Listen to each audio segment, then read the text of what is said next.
obbolaan lamaan bineensa dahanii.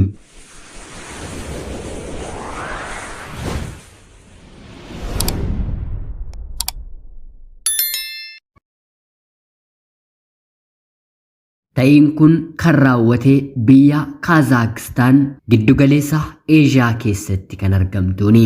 Al takka takka mudannootiin daa'imni yeroo dhalatan boca garaa garaa qabatanii dhalachuu danda'uun kanuma baramedha. Haa ta'uutii garuu bifa kanaan kan dhalatan hanga ammaatti odeeffannootiin qulqullaa'ee addunyaa irratti tamsa'ee hin beeku. Hin godhiinaa kun hin ta'uu daangaa kanarra hin darbinaa jedhee dhalli namaa yoo itti himame daangaa kana yoo darbe wanta gaarii waan argatu itti fakkaatee darbuudhaan gochaa kanaaf saaxilama. Addaamii fi Heewaan jannata keessaa kan ari'amanii firii hin nyaatinaa jedhamanii Waaqayyo isaan dhorke nyaatanii akka ta'e hundi keenya ni beekna.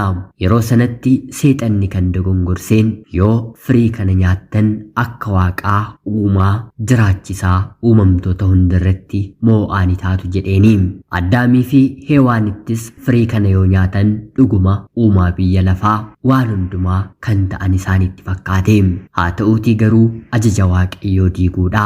Ta'ii jalqabaa kanatti amantaan addunyaa irratti beekamoo fi jaallatamoo amantaan kiristaanaa fi amantaan musliimaa sirriitti jala muree ni dubbata. Haati manaaf abbaan manaan kun gochaan kun irratti raawwatames hin godhiinaa wanta jedhame godhaniiti.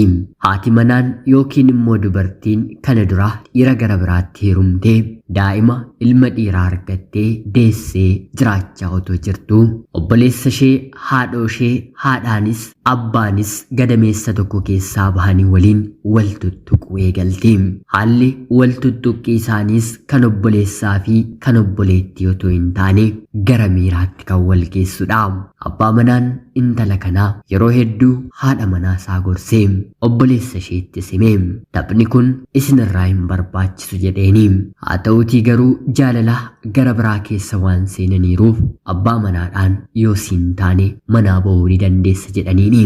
Innis daa'ima isaa tokkicha haadha manaa isaarraa argate fudhatee safuu maalinni gochaan akkasii obbolaan lamaan walii galanii abbaa manaatiin narraa bahi jedhanii jedhee sanyii sanatti dabalamuu isaa gaabbaa daa'ima isaa fudhatee gara maatii isaatti deebi'e. Obbolaa lamaan haadhoon kunis mana tokko keessaa waliin jiraachuu itti fufanii haalli jiruu fi jireenya isaanii garuu kan isaan arguuf kan isaan dhaga'uuf mijachuu didee. Kan itti dhiyaatanis deemanii maalinni wanti keessanii kuni jedhanii gaafatanii. Haa ta'uutii garuu obbolaa kana lamaanitti kan dhaga'amaa dhufe gochaan kun cubbuudhaa badiidhaa otoo hin taane wanta fedhe yoo goone maal isin dhibeedha.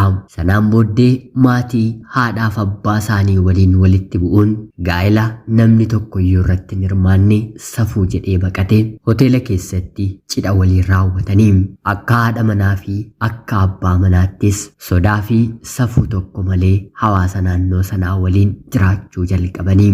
Yeroo kanatti hawaasni naannoo maali safuun akkanaa mootummaan nurraa dhaabuu qaba jedhee qaama mootummaatti gabaasullee fedha isaanii yoo ta'e nuutiin maal nu dhibe jedhee qaamni mootummaas deebii kennuu dhiise. Obbolaan lamaan haadhoon gadameessa tokko keessaa bahan haadha manaa fi abbaa manaa ta'anii waliin itti fufanii daa'ima godhachuufis haati manaan ulfoofte. Mana yaalaa deemtees yeroo yerootiin yeroo ilaalamtu dooktarri altiraasaawundii keessatti ilaalu daa'imni kee nagaadhaa haa ta'uutii garuu wanti adda ta'e daa'ima kanarra jira boca akkasii argeen hin beeku ulfaatinni daa'ima kee baay'ee xiqqoodha hojjaan isaallee baay'ee xiqqaachuu mala kan akkanaa na hin mudanne qaamni isaas kan jabaatu fakkaata jechuun jalqabuma dubartii kanatti hime. Torban 35 yeroo guuttus dubartii kanatti ciniinsuun fee gara hospitaalaatti imalte daa'ima kanas deesse. Haa ta'uutii garuu baay'ee kan nama ajaa'ibu daa'imni kun dhala namaarraa addadha. Hojjaan isaa akkuma jalqaba doktarichi dubbate gabaabaa seentimeetira 45 ulfaatinni isaas baay'ee xiqqoodha. Saalli isaa dhalaas ta'e dhiiraa wanti beekamu hin jiru guutummaatti kan duudedha. Gogaan qaama isaarraa akka dhala namaa gogaa foonii otoo hin taane gogaa bofti qabaatu wanta akka culluqu wayii ofirraa qabu dhalli namaa uffatee yeroo argamu kan nama sodaachisudha. Fuulli isaa akka namaa otoo hin taane akka bofaa huuruu kan baasu guutummaatti bofa bocaa qaba jechuun kan nama dandeessisudha. Dooktarri erga deessee booda haadha maddii kaa'ee naasuudhaan biraa deeme.